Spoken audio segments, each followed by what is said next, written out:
لازم بات ہے کہ گناہ کسی کہتے ہیں، اور ہمارے جواب میں یہ بات ہے کہ گناہ جناب گناہ وہی ہے کہ جو ہم جو ہے کہ بہت بڑا گناہ کر ڈالے، کسی کو قتل کرے یا شراب پہ یا نشائی ہو یا رشوت ہے یا چوری کرے، گناہ سے کچھ کا نام ہے، ایسا نہیں ہے گناہ۔ بہت کمتر چیز جو ہم جس کو کمتر سمجھتے ہیں، ہم جس کو بہت ہی کچھ نہیں سمجھتے ہیں، تو سید محمد درویش رحمۃ اللہ علیہ فرماتے ہیں وَيَنبَغِي أَن يَحْفَظَ لِسَانَهُ من الغیبۃ والکذب والبہتان والافتراء وغیرہ من غیر المحارم وهذه الافعال اقبح القبائح ان تحبط الاعمال۔ سید محمد درویش رحمۃ اللہ علیہ فرماتے ہیں بتائیں توبہ کس چیز سے روکتی ہے؟ آپ کو پتہ ہے توبہ کس چیز سے روکتی ہے؟ یہ آپ کو معلوم ہونا چاہیے۔ جو چیز ہم صبح شام غذا کے طور پر لیتے ہیں، ہم کرتے ہیں، ہم تھکتے نہیں۔ میرے محترم آج لازم ہے، ضروری ہے آپ اس بات کو ذہن نشین کر دیں کہ ہم کس قدر گناہ میں غرق ہو رہا ہے، کہ ہم کس قدر گناہ گار ہوتے جا رہے ہیں، کس چیز سے ہوتی ہے۔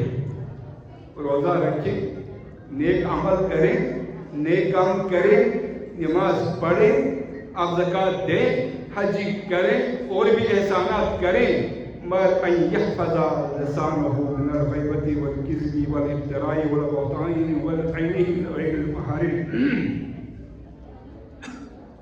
ان 5 چیزیں جن کے بتا دیا ہے محمد درویش رحمۃ اللہ علیہ نے خلاصہ ذہن نشین کرو، یہ 5 چیزیں ایسی ہیں جو کہ تمام گناہوں کی ماں کہلاتی ہے، ام الخبائث، رأس الخبائث، تمام گناہوں کا سردار کہلاتا ہے۔ یہ 5 ایسی ہیں، 5 چیزیں ایسی ہیں، ام الخبائث، رأس الخبائث۔ تو لہذا سمجھ لو کیا ہے؟ من الغیبت، آپ غیبت سے بچیں۔ آپ نے آج شب برات کی نماز پڑھ لی نا، بڑا تیر مارا ہم نے، روزہ رکھ لیا، بڑا تیر مارا، اور باقی زکوٰۃ دیا، بڑا تیر مارا، حج کر کے آیا، تھک ہار کے آیا، بڑا تیر مارا، اور آپ نے توبہ بھی کر لیا، بڑا تیر مارا۔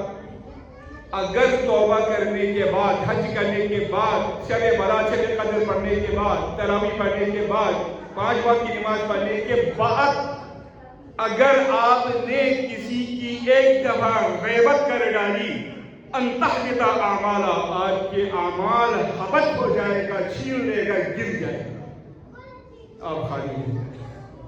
جس کو ہم مذاق سمجھتے ہیں، صبح شام اور رات دن ہم اس کے پیروکار بنے ہوئے۔ کسی کہتے ہیں غیبت، وہ کہتے ہیں کہ یہ کام تو اس نے کیا ہے نا جی، یہ بات اس نے کہی ہے نا جی، اس لیے ہم دہرا رہے ہیں۔ یہاں لازم ہے کہ آج اس بات کو سمجھنا چاہیے اور اس سے بچ کے رہنے کی آپ کوشش کریں۔ بھائی اگر اس نے جو بات کہی ہے یا جو کام کیا ہے وہ آپ بتا رہے ہیں نا، وہی بات اس شخص کے سامنے ہوتے ہوئے آپ کہیں اور وہ شخص آپ کے کہے پہ آزردہ ہو، اس کو تکلیف ہو، وہ ناگوار گزرے اسے، فَيُقَالُ لَهُ الْغَيْبَةُ، اسی کو غیبت کہتے ہیں۔ اور جو کام اس نے نہیں کیا، جو بات اس نے نہیں کہی ہوئی ہے، نہیں کہی ہوئی ہے، جو کام اس نے نہیں کیا ہوا ہے، آپ بولیں گے کہ فلاں نے یہ کہا ہے، فلاں نے یہ کیا ہے، اس کو عربی میں افتراء کہتے ہیں، الزام کہتے ہیں، اور وہ بھی گناہ کبیرہ، گناہ کبیرہ کہتے ہیں کہ آپ لوگ قرآن کہتے ہیں کہ آپ غیبت کر کے آپ اپنے مردہ بھائی کا گوشت کھانا پسند کرو گے، فَقَرِبْتُمُوهُ مَنْ يَأْكُلَ لَحْمَ أَخِيهِ مَيْتَةً، کیا آپ اپنے مردہ بھائی کا گوشت کھانا پسند کرو گے؟ غیبت کی سزا وہی ہے، غیبت کا جزا بھی وہی۔ تو سمجھ لو آپ، اگر کوئی بات کہی ہے کسی شخص نے یا کوئی کام کیا ہوا ہے کسی شخص نے، اس کے جب وہ موجود نہ ہو، سامنے نہ ہو، اب خبردار آپ اس کے کیے ہوئے کام کو آپ کبھی کسی کے سامنے آپ بتا نہیں سکتا، بتائے گا تو غیبت میں یحفظ لسانہ من الغیبۃ والکذب۔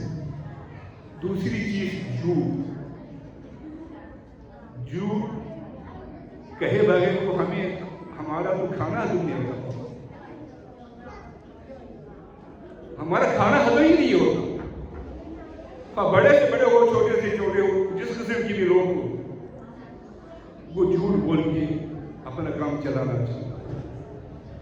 اگر آپ جھوٹ بول کے کوئی مال کما رہا ہے تو وہ مال جب تک آپ کے پاس ہے ختم ہونے تک وہ مال حرام کا ہوگا۔ حرام کے عوض میں جو مال آپ کے پاس آتا ہے وہ تمام کے تمام حرام کے وہ حرام ہی ہوگا۔ بالفرض زکوٰۃ فرض ہو گئی، آپ نے زکوٰۃ واجب ہے، زکوٰۃ ادا نہیں کیا، آپ کا پورا مال حرام ہو جائے گا، پورا مال حرام ہو جائے گا، بچوں کو حرام کھلا رہا ہوگا، خود بھی حرام کھا رہا ہوگا۔ اسی طرح جھوٹ بول کے آپ کوئی مال کما لیں، بچوں کو کھلائیں، وہ بچوں میں خیر وہ بھی کہاں سے آئے گی، اچھائی کہاں سے آئے گی، نیک کہاں سے بنے گا، وہ بھی حرام ہوگا۔ تو لہٰذا ان چیزوں سے بچ کے رہنے کا نام ہی اسلام ہے، وہی اسلام ہے۔ اس چیز کا دو چیز، توبہ کیا ہوا ہے، آپ نے جھوٹ بولا تو آپ کا توبہ ٹوٹ گیا، توبہ کیا ہوا ہے، آپ نے غیبت کی تو آپ کا توبہ چلا گیا، ختم ہو گیا، توبہ کیا بلکہ نیک اعمال بھی چلا گیا۔ یحبط اعمالہم، آپ کے اعمال حبط ہو جاتا ہے، گر جاتا ہے، چھین لیتا ہے۔ والافتراء، ابھی میں نے بتایا تیسری چیز گناہ کبیرہ، ویسے اولیاء کرام نے 65 جن کے بتایا، 65 گناہ کبیرہ ہے، ان میں سے یہ 5 تمام گناہ کبیرہ کی ماں بھی کہلاتا ہے، سردار بھی کہلاتا ہے۔